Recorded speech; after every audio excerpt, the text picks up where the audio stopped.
Welcome to my channel cosmic energies. आज का ये वीडियो एस्ट्रो वास्तु के ऊपर है कि कैसे एस्ट्रोलॉजी और वास्तु जब आपस में मिलती है तो जो इसकी जो एनर्जी क्रिएट होती है वो मल्टीफोल्ड होती है। इसके रिजल्ट्स आपको और भी ज़्यादा पावरफुल आते हैं क्योंकि आप अपने चार्ट की एनर्जी को अपने घर की एनर्जीज के साथ में सिंक कर रहे हैं, उसको दोनों को मिला के चीज़ों को लेकर आ रहे हैं। तो इसके रिजल्ट्स बहुत ज़्यादा अच्छे होते हैं अगर आप इसको बहुत ही अच्छी तरीके से अपने चार्ट को और घर की डायरेक्शंस को देखकर अगर आप करते हैं तो।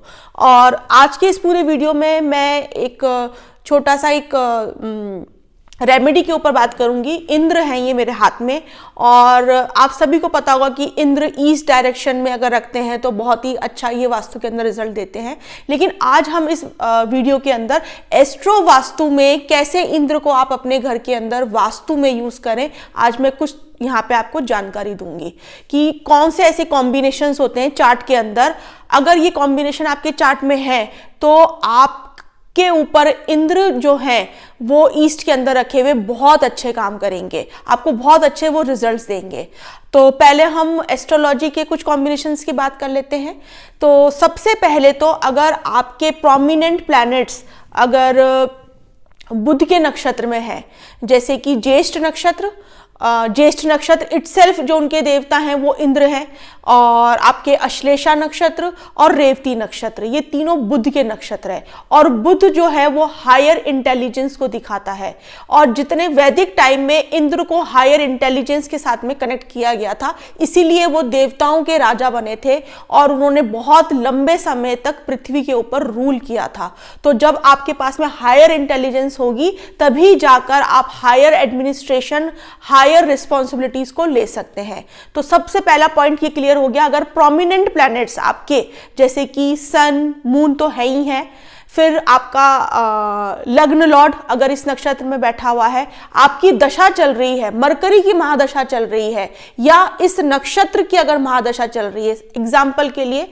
आपका सैटर्न ज्येष्ठ नक्षत्र में बैठा हुआ है, और अगर आप ईस्ट डायरेक्शन के अंदर इंद्र को मतलब प्लेस करते हैं तो आपको अपने प्रोफेशन, क्योंकि शनि आपका कर्म कारक है, आपका प्रोफेशन दिखाता है, और आपने क्या किया, अपने चार्ट को अपने घर की या अपने ऑफिस की एनर्जी के साथ में उसको कंबाइंड कर दिया।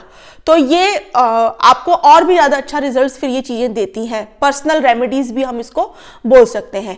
तो शनि अगर ज्येष्ठ नक्षत्र में बैठा हुआ है, शनि प्रोफेशन देता है, और ज्येष्ठ नक्षत्र जो है वो हायर अथॉरिटी का है, बॉस को दिखाता है, आपके सुप्रीमेसी को दिखाता है आपके। तो अगर आप इसमें ईस्ट में रखते हैं तो आपको इसके पॉजिटिव रिजल्ट्स आपके करियर में मिलेंगे।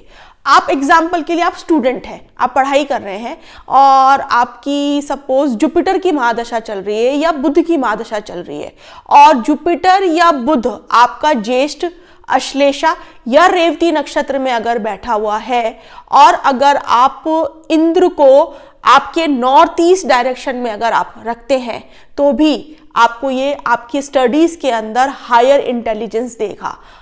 मैं ये मतलब बहुत ही रिसर्च करने के बाद में, और ये मैंने कई सारे ऐसे टेक्स्ट पढ़ने के बाद में ये चीज मुझे समझ में आई कि कैसे वैदिक जो चीजें वो रेमेडियल फॉर्म में वास्तु में आप यूज कर सकते हैं। और क्योंकि वीडियोस के अंदर ज्यादातर लोग बाग सिर्फ ऊपर ऊपर की चीजें आपको बता देते हैं कि ईस्ट में इंद्र, ये पूरी सबको पता होता है कि चलो यहाँ पे रख दो, ये कनेक्शंस बनाएंगे, हायर अथॉरिटीज के साथ में दिखाएंगे। लेकिन एस्ट्रो वास्तु के साथ में हम कैसे चीजों को कनेक्ट करके और आप बहुत अच्छे रिजल्ट ले सकते हैं। जैसे मैंने अभी स्टूडेंट वाली बात बताई कि आप नॉर्थ ईस्ट में रखिए इंद्र को, और उनका फेस होना चाहिए टूवर्ड्स साउथ वेस्ट। अगर आप स्टूडेंट हैं या कोई कॉम्पिटिटिव एग्जाम दे रहे हैं तो, और आपका बुध या गुरु की महादशा चल रही है, और बुध और गुरु अगर इन नक्षत्र में बैठे हुए हैं तो इंद्र आपके लिए बहुत अच्छा काम करेंगे। फिर उसके बाद में इंद्र फायरी साइन में जिनके मेजर प्लैनेट्स होते हैं, जैसे कि फायरी साइन में भी जो भी केतु के नक्षत्र हैं, 1, 5, 9 में केतु के नक्षत्र आते हैं राशियों के अंदर, जैसे कि मूल हो गया आपका मूल नक्षत्र हो गया, मघा नक्षत्र हो गया, और अश्विन नक्षत्र हो गया।